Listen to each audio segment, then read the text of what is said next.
Sagittarius, tignan natin kung ano yung mensahe para sa'yo. Keep in mind na ito ay general reading lamang. So, hindi po lahat ay makaka-resonate. Kaya pakilawakan ng isipan. At kung hindi pa po kayo nakasubscribe dito sa ating channel, please subscribe and hit the bell button para lagi kayong updated every time na meron tayong uploads. At kung sa Facebook page ka naman po nanonood, pa-follow na kung hindi ka pa naka-follow dito sa ating page.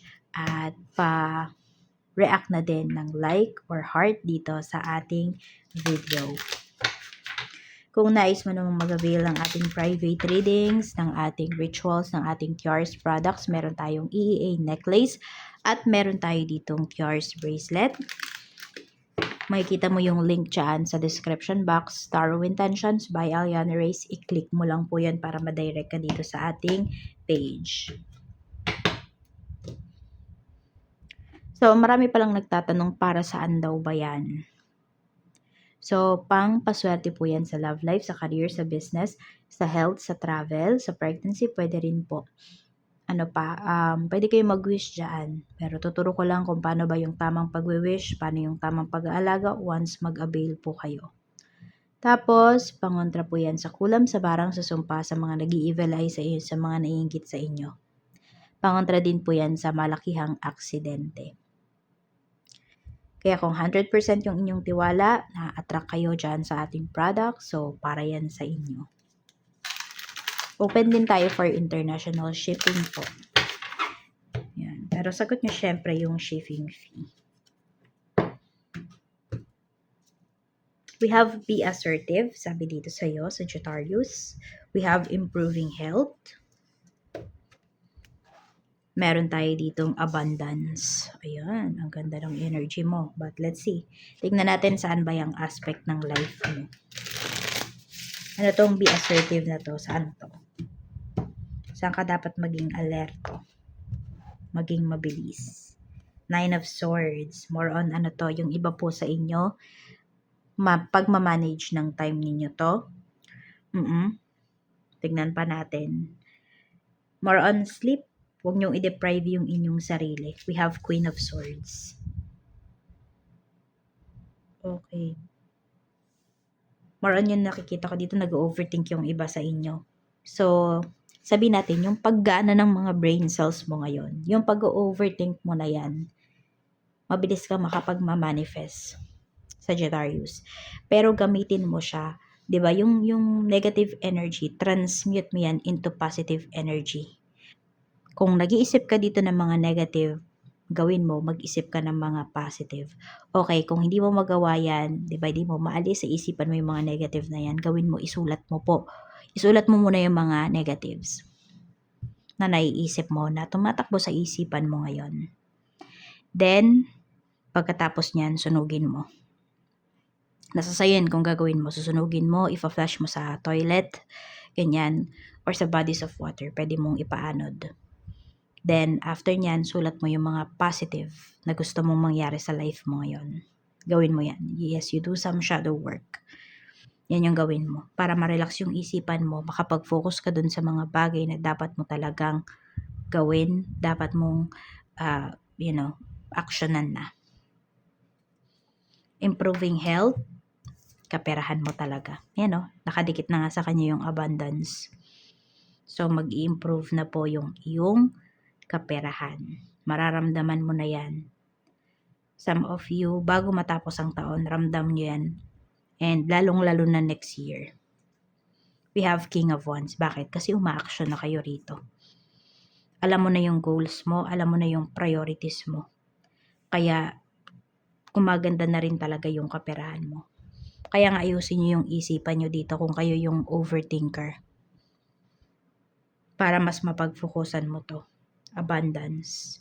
Tignan mo sakto talaga, 10 of Pentacles. Stability.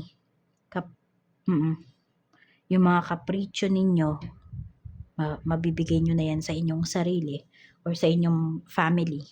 Mga luho, ganyan. So, hindi na lang, yes, you have your priorities, pero mabibigyan mo na din ng, ng budget yung iyong luho. Ganyan yung pinapakita sa'yo dito. So, wag niyong sabihin na imposible.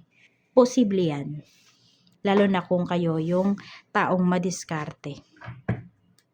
Wais at madiskarte. Emotions mo ngayon, we have 6 of Wands. So, nakikita ko dito, you are trying to train your emotions na maging kalmado kahit na ang daming nasa paligid mo, ang daming nakatingin sa'yo actually. Nape-pressure ka, Sagittarius. Parang ang dami mong obligation, ang daming, it's either madami ding na may pressure sa'yo talaga rito.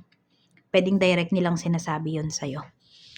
Na nag-aabang sila sa'yo. Ganyan. Na malaki yung tiwala nila sa'yo. Yan. So, trying to calm your heart, your emotions. This is your mind. The devil. So, may negative talaga, no? Ayan. So, pwedeng ito, yung isipan mo, may mga, may mga bagay ka na naiisip para makuha mo kagad yung gusto mo. Sabi natin, illegal ba yan? Ganyan. Meron naman po dito is napaka-strong ng mind mo.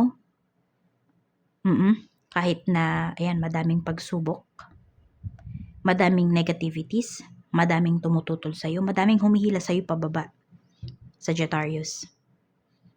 Ayan, pero yung isipan mo, na train mo yan, na hindi maging affected.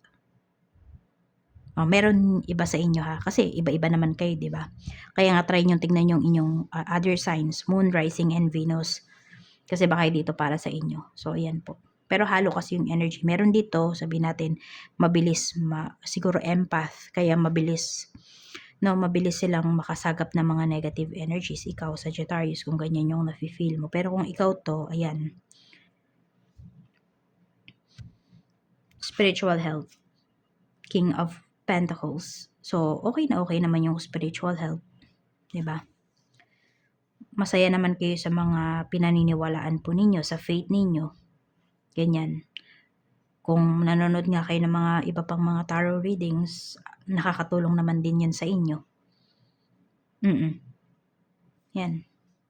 King of Pentacles. Alam mo yung, sabi ko nga, masaya ka naman sa mga pinaniniwalaan mo. Mataas yung faith mo. Yan. Kaya talaga nothing is impossible para sa inyo dito.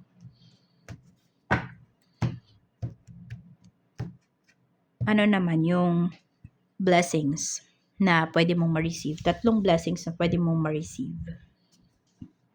Ace of Swords. Yan. Someone ito na very direct, very honest sa'yo. Yan. So, blessing to sa'yo kasi may tao dito na kapag hindi talaga maganda yung nangyayari, hindi okay yung ginagawa mo, talagang sasabihin niya sa'yo, direct. We have King of Cups. Meron namang tao dito na handang makinig sa'yo. May tao dito na nagmamahal talaga sa'yo. Whether nagmamahal to na walang kondisyon, yan, nagmamahal to kahit minamahal ka ng taong to kahit hindi, parang alam mo yung kahit hindi siya nasusuklian, ganyan.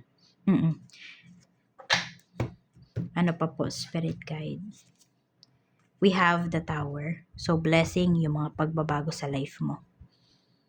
Yan, ito yung mga pagbabago na hindi mo na po mapipigilan. Medyo may chaos talaga sa life mo ngayon ha. Pero positive yung magiging outcome nito sa'yo. Ayan. Ma-appreciate mo yung pagbabago na yan. Pinakamalakas naman na energy sa mga taong makakasalumuha mo. 6 of Pentacles. Mababait, galante, ayan.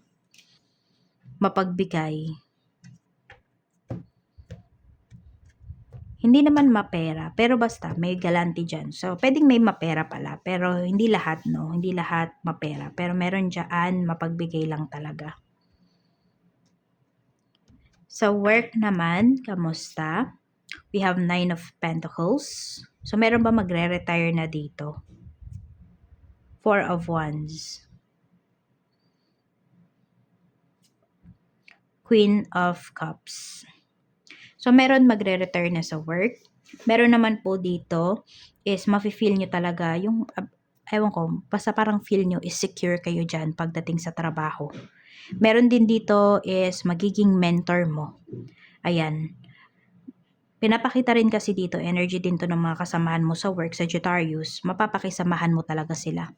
Ganyan. Mababait, madaling pakisamahan yung mga katrabaho mo.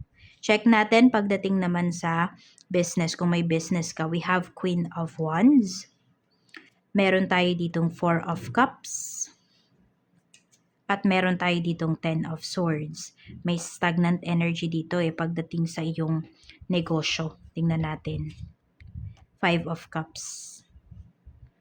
May mga bagay daw na need ka nang i-let go. Pwedeng supplier ito. Ayan, pwedeng mga clients to na hindi na nagbayad ng kanilang mga utang. Pero depende sa laki yan ha. At saka ilan ba sila. Pero kasi sila yung nagpapahinto, nagpapastop ng iyong negosyo. So, mayroon kang kailangang pagbabago na gawin. Yes, pwedeng may makaaway ka dun sa pagbabago na yon. Di ka na magpapautang. Kasi napuputol yung magandang energy pagdating dito sa iyong negosyo. Tignan natin staff kung meron. We have death card. Even sa staff mo, baka need mo nang magpalit. Baka mamaya hindi ka talaga dito sa clients mo nagkakaroon ng problema sa staff. Oo, pwedeng sila yung humahadlang ng iyong growth pagdating sa negosyo. Pag-isipan mo yung mabuti, lalo na kung may napapansin ka ng red flag sa kanila. Sa kaperahan naman, 5 of Pentacles. So, pinapakita talaga dito sa Sagittarius, dadaan ka muna sa pagsubok bago mo makuha to. Yan. Pero may improvements na. Pero sabihin natin, pwedeng hindi ka pa satisfied. No? Page of Swords. Okay, harapin mo yung problems mo in terms of money kung mayroon man. Huwag ka matakot na gumawa ng bagong hakbang, no? Pagdating dito sa iyong kaperahan. Medyo may struggle nga talaga. Yan. Pero huwag kang mag-alala, papunta na nga po yan dito.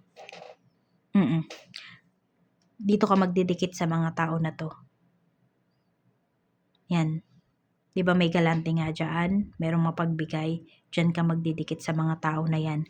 Kasi, pwede mong, mamanifest din yung kanilang, sabihin natin, yung kanilang blessings, yung kanilang swerte. Kung meron kang kailangang i-let go dito pagdating sa kaperahan mo, let go mo na siya. Sabi ko nga katulad nun yung may utang sa'yo, Sagittarius, nadadala mo yung bigat. Oo. Sabi ko nga, di ba may mga tao dito na gusto kang hilahin pababa. Meron dyan, hindi naman talaga nangangailangan pero nangungutang sa'yo tas hindi magbabayad. Yes, somehow nadadala mo yung energy nila. Ng mga yan. Tingnan natin pagdating naman sa love life mo. We have 8 of Swords. Tingnan natin ha. Page of Pentacles. So, trying to move forward. Or iniintindi niyo yung person ninyo kung bakit niya nagawa yung mga nagawa niya sa inyo. May takot din kasi kayo dito. Pwedeng takot na magkahiwalay kayo. Ganyan. 7 of Swords. Okay. So, meron nga dito, trying to move forward. Pero nahihirapan kayo kasi hindi naging maganda yung usapan nyo ng ex nyo. Yan o. Or pwede nga, ginost ka na lang talaga nito. Tapos, ikaw, nakulong ka dito kasi di mo alam kung bakit. Diba? The Empress. Tapos meron pa dito pwedeng yan, ito kasi yung unresolved issues Tingnan natin, 10 of Cups. So, family, ito ng person mo. Hindi rin kayo naging okay. May ano ka dito. Parang nagkaroon ka ng trauma for some of you. Nagkaroon kayo ng trauma na pumasok sa bagong relationship. Pwedeng trinay nyo naman pero hindi nagtatagal. Kasi nga hindi pa kayo nakaka-heal dito. 5 of Swords. Alam mo ba hanggang ngayon, yung ex mo na yan, either kung ano man yung mga issues ninyo, sinisiraan ka pa rin yan, hindi pa rin maganda yung mga sinasabi niya about sa'yo. Kahit na wala ka namang ginawa about sa kanya, ha? Hindi ka naman nag-cheat dito sa relationship ninyo, pero ikaw yung pinapalabas niyang masama dito. Kaya din siguro may trauma nga kayo. Gaslighter yung person mo. No? Gusto niya siya lang yung pinaniniwalaan. Narcissist.